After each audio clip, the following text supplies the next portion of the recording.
Welcome back to the Closing Bell and to CNBC's Summer on the Street series, live outside of Federal Hall, right on Wall Street. Fears of fuel supplies driving the energy markets today. Once again, oil prices went higher than $70 a barrel. Gasoline, meanwhile, take a look at gasoline, up today 1.25%. Prices have been jumping since Wednesday's Energy Department report, showing inventories may not keep up with the summer driving season demand. That news also sending crude oil above $70 a barrel to levels not seen since last August, $70.55 a barrel. Summer travel demand may be fueling higher oil prices, but for how long will they stay at these near record levels? For that answer, I'm joined right now by Bruno Stanziale, principal in Commodities at Bank of America, along with Kevin Kerr, editor at Resource Trader Alert. Nice to have you with us, gentlemen. Welcome to the program. Thank you. Thank you. Let me kick it off with you, Bruno. Where are oil prices to be second half of the year? I think we'll probably head a little bit higher, probably going into middle of July. But I think after that, we'll probably have a nice 5% or so correction going into the tail end of summer. Probably trade sideways for most of the fall. And then I think from this point to December, we're probably looking at like a 15% correction in prices. That's my opinion. Kevin, you've got crude oil now at a 10-month high in New York. There's a lot of speculation that the consumption will increase as refineries bolster gasoline output. Your thoughts? Well, again, we did breach a very key technical level today, closing above that 70-40 mark, and that's really going to be weighing on the markets going forward. But I agree, as we approach July, towards the end of August, we may see prices pull back a bit. If we don't have an active hurricane season, if we don't have continued demand through the holiday season, through the summer season, yes, we could see prices pull back, but I don't think they're that much. Well, Bruno, you're looking for a pretty strong sell-off in oil when you get through the peak in terms of gasoline demand. When are you looking at that? Later on in the year, after we get through the summer, or? Yeah, I think shorter term, Maria, we probably get through 50% of the drawdown in gasoline inventories towards the latter part of July. I think that's what really is keeping the market supported here. And of course, as the other guest mentioned, there are also technical factors involved here as well. But once the market gets comfortable towards the sort of end of July that we've gotten through 50% of the real demand we're going to see, then I think you'll see supply start to overwhelm the demand in this market. The one thing we have to realize, if you had 2003 to 2006 characterized by explosive demand growth, and it was there, right about now you're starting to see the supply response. You're starting to see it in crude.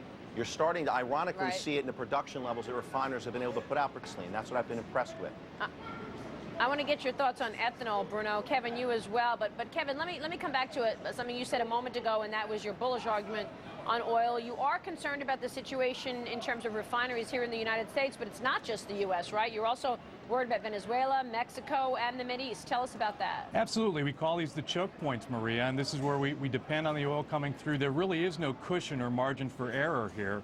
And, prices backing off are based on continued supply at the levels we're getting it. OPEC has already said, in past years, they've come forward and said, we'll help you when you need it. This year, they're kind of saying, well, you've got enough of what you need, and we're not going to do anything. So we really don't have much cushion. There's no cushion in refinery capacity. And the countries that we've counted on in the past, like Venezuela, Saudi Arabia, are really not something we can rely on anymore. What about ethanol? Are you expecting that we're going to continue to see ethanol prices rise and a lot of confidence as an alternative? I have questions about ethanol from corn. Obviously, there's a lot of questions there. I do think that one thing it is doing is causing oil companies not to want to build refineries by a lot of this money going into ethanol plants, et cetera, and that kind of alternative energy.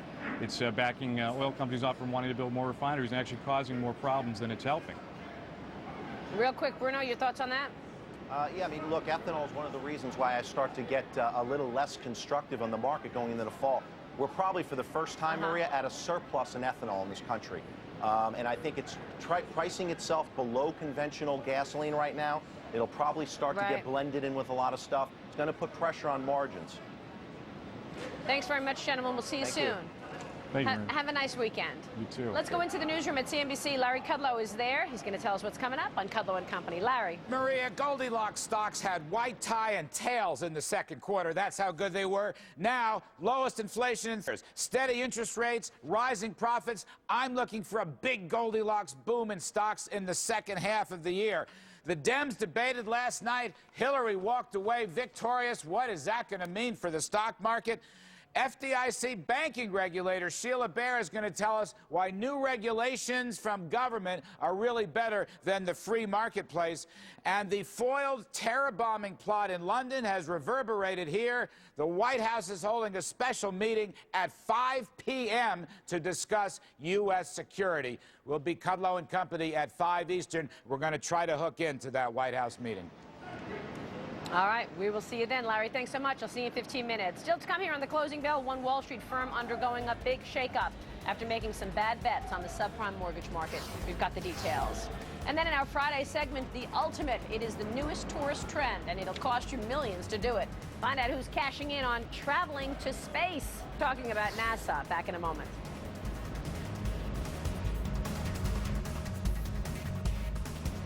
Then the countdown is on for the release of the iPhone. We will